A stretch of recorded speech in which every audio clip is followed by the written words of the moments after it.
اور مجھے بتائیے اگر بیٹیوں کو زندہ درگور کرنے کا راستہ نہ روکا ہوتا تو انسانیت کا بھٹکا ہوا قافلہ آج کس گڑھے میں گرا ہوتا۔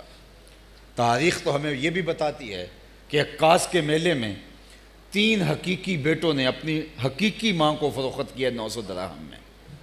سوتیلی ماں ترکے میں بٹتی تھی، وہ تو بٹتی تھی، اور جب ترکے میں آ گئی تو اس کو فروخت کرے یا رکھیں، لیکن حقیقی ماں کو 900 دراہم کے اندر حقیقی بیٹوں نے فروخت کیا ہے۔ یزدگرد دوم نے اپنی ہمشیرہ سے شادی رچا رکھی ہے۔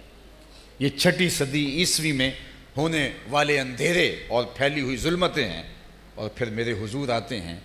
کہاں ماں دنیا کی منڈی میں بکتی ہے اور کہاں حضور جنت کھینچ کے ماں کے قدموں تلے ڈال دے۔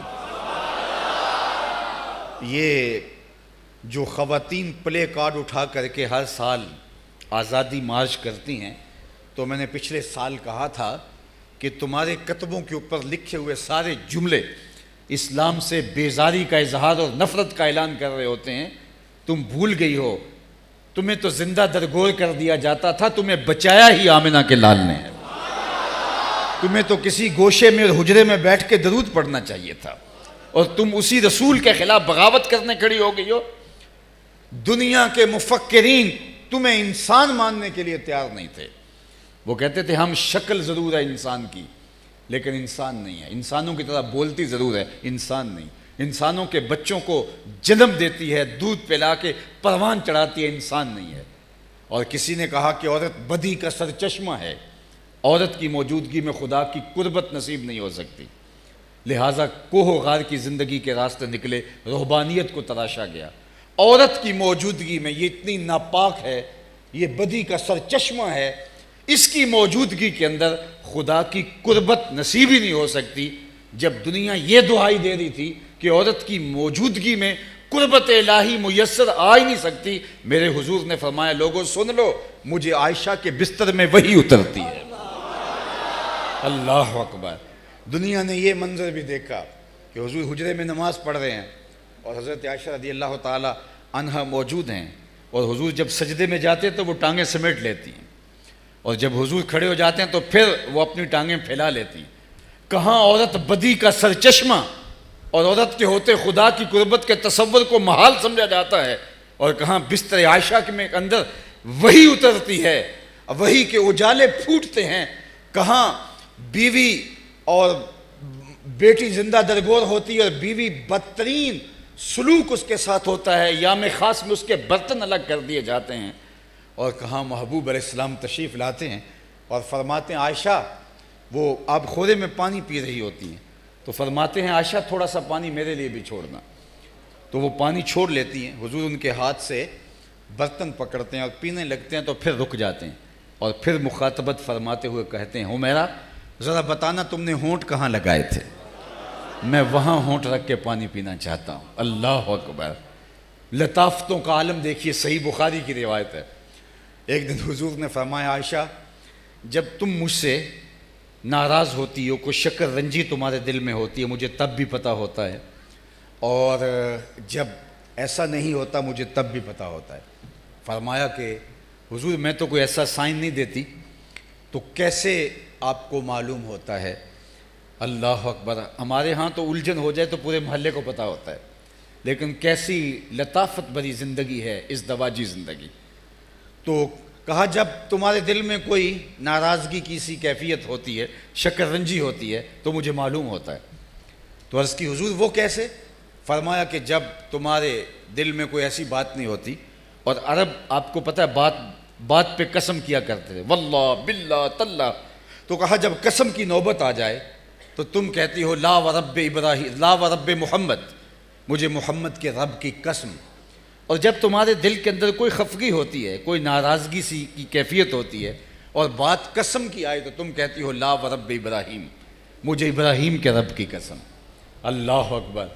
تو ام المومنین مسکرائیں اور پھر انہیں ایک تاریخ ساز جملہ کہا، لا احجر الا اسمک، حضور نام چھوڑتی ہوں دل میں آپ ہی بستے ہیں۔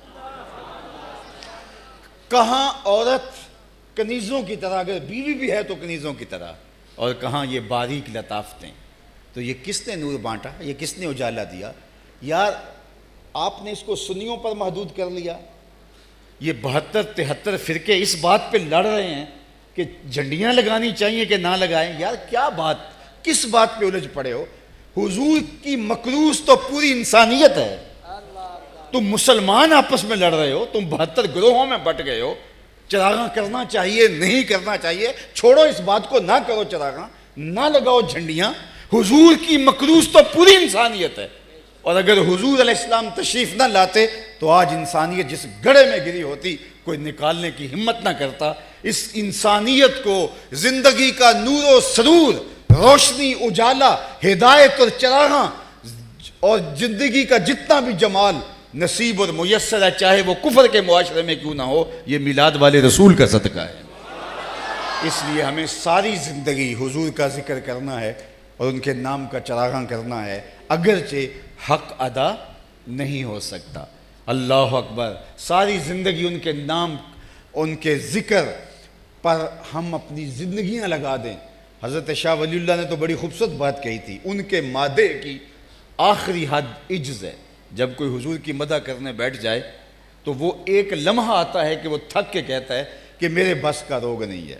اللہ اکبر. اسی کی ظہوری نالے ساڈا کی بیان ہے, او دیاں تے صفتاں دا نات خاں قرآن ہے. صورتاں سپارے رنگ نبی دے جمال دا, لب کے لے آواں کتھوں سونا تیرے نال.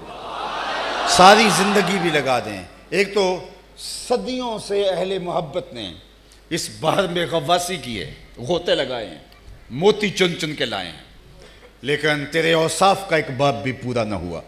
زندگیاں ختم ہوئیں اور قلم ٹوٹ گئے. لیکن دوسرا پہلو یہ ہے کہ اگرچہ اس بحر زخار کی بھی کوئی حد نہیں, اس سمندر کا بھی کوئی کنارہ نہیں, اور دوسری طرف قربان جائیں عشق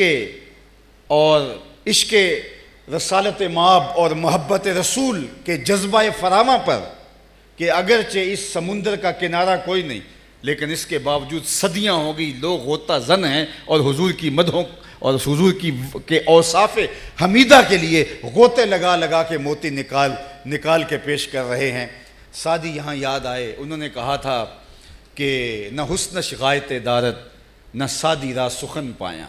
نہ تو تیرے حسن کی کوئی انتہا ہے اور نہ ہی سعدی تھکتا ہے مدح کرتے ہوئے, وصف جمال بیان کرتے ہوئے سعدی بھی نہیں تھکتا. نہ حسنش غایت دارت نہ سعدی را سخن پایا. نہ حسن کی کوئی انتہا ہے اور نہ سعدی کی گفتگو کا کوئی نقطہ انجام. بمیرت تشنہ مستسقی چنا باقی. وہ جس کو استسقاء کا مرض ہو جائے وہ دریا کے کنارے بھی کھڑا ہو, پانی پی پی کے پیاسا مر جائے گا, نہ پانی ختم ہوگا نہ اس کی پیاس ختم ہوگی. کہا سعدی کی مثال ایسے ہے جس طرح دریا کے کنارے مستسقی کھڑا ہے, میں ساری زندگی حضور آپ کے نام لگا دوں اور نہ میری تشنگی ختم ہو اور نہ آپ کے کمالات ختم ہوں. اللہ نے آپ کو وہ کمال, وہ شانیں اور وہ حسن اور وہ جمال عطا کر دیا